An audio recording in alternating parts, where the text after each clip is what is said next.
বিরক্ত করো না তো। ও বাবা, 4 পয়সার মুরদ নেই আবার মোহরের মতো দেমাক। এই শোনো, বলি আমার বাবা মায়ের শাড়ি ধুতিটা কবে কিনে দেয়া হবে শুনি? আগের বছরটা ডায়লগ দিয়ে কাটালে, এবারও কি সেই মতলব আছে নাকি? দেখতেই তো পাচ্ছো, লাস্ট 3 বছর ধরে ব্যবসাটা দাঁড় করাবার চেষ্টা করছি। তা সেটা আমি শুনে কি করব? তুমি তো রায় চৌধুরী বাড়ির ছেলে, বিশাল ব্যাপার। এইসব বলে তো বাবার কাছ থেকে ক্যাশ, গহনা, খাট, বিছানা কিছু তো নিতে বাকি রাখোনি। এদিকে তো ঘটিটি ঢোবে না। তা সেটা জানায়নি কেন তোমার বাবা? যে মানুষটা নেই থেকে 4 বেলা গাল পেড়ে কি পাও বলো তো? আরে অত বড় একটা ব্যবসা দুম করে ডুবে যাবে, মেয়ের যেটা অতগুলো টাকা দেনা করবে তা সে কি সেটা আমি জেনে কি করব? তুমি কবে ঘি খেয়েছো সেটা শুনে আমি এখন ঢেকুর তুলবো?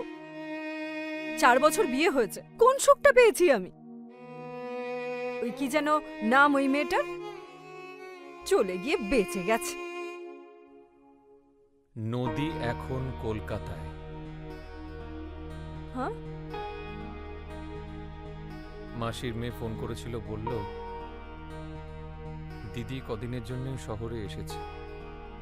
নদী যদি বলে সাগরের সাথে মিশবো না, তা কি কাঁচার হয়? ভিতর অচিন পাখি কেমনে আসে যায়। মনের সঙ্গে কোমরের যদি মিলমিশ না হয়, তাহলে যে কি হয় গো মেজদি, তার প্রমাণ আমি। এই দেখো না, অফিস ছাড়ার আগ পর্যন্ত এমন একটা শুক্রবার নেই যেদিন ইভিনিং শো দেখা বাদ গেছে। তারপর শুরু হলো এই কমর নিয়ে ভোগা। মানে দুদণ্ড বসেছি কি বসিনি, দাঁড়ালেই ঝনঝন ঝনঝন টের পাই। নেহাত বাংলা বইগুলো আর আগের মতো হয় না, তাই নইলে কি আর পাশে গিয়ে দাঁড়াতুম না। এখন ওই বিছানায় সি হয়ে শুয়ে টিভিতে দেখি। তাও তো তুই দেখতে পারিস। আর আমাদের এই টিভিতে বুবলাই বাড়িতে থাকলে সর্বক্ষণ কার্টুন চলছে। মেয়েটা টাকা পাঠিয়ে সেবার বলেছিল যে মা, ওই যে ছোট রেডিওর মতো পাওয়া যায়, হ্যাঁ, ওর মধ্যে সব পুরনো দিনের হিন্দি গান ভরা থাকে না, ওই একটা কিনেছি, ওই শুনি। শঙ্করের বইয়ের টিভি দেখার শখ নেই?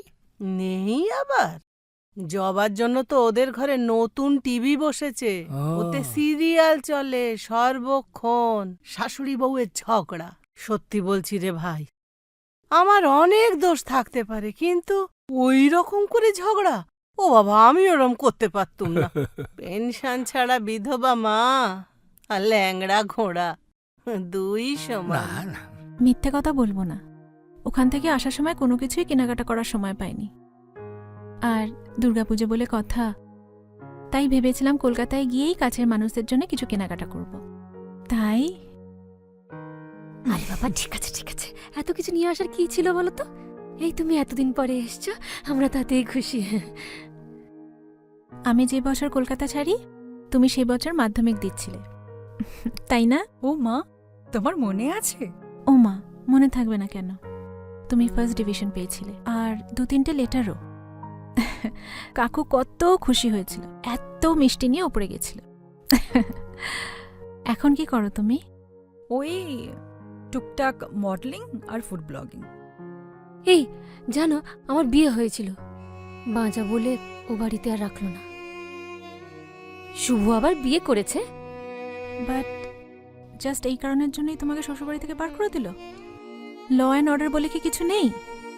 কেস কাছারি করে কি আর সম্পর্ক টিকিয়ে রাখা যায় বলো? কাকু কোথায়? বাবা ব্যাংকে গেছে পেনশন তুলতে। এই শোনো, এই পাঞ্জাবিটা আমি কিনেছি, সাইজে যদি কোনো ছোট বড় হয় আমাকে কিন্তু জানিও প্লিজ, আমি কিন্তু সাথে সাথে চেঞ্জ করে দেবো। আহা, তুমি অত ব্যস্ত হয়েও না, ও ঠিক হয়ে যাবে। তুমি এখানে আছো কতদিন? মা এখন বলছে লক্ষ্মী পুজো কাটিয়ে যেতে। দেখি, অফিসে ফোন করে দেখি কি হয়।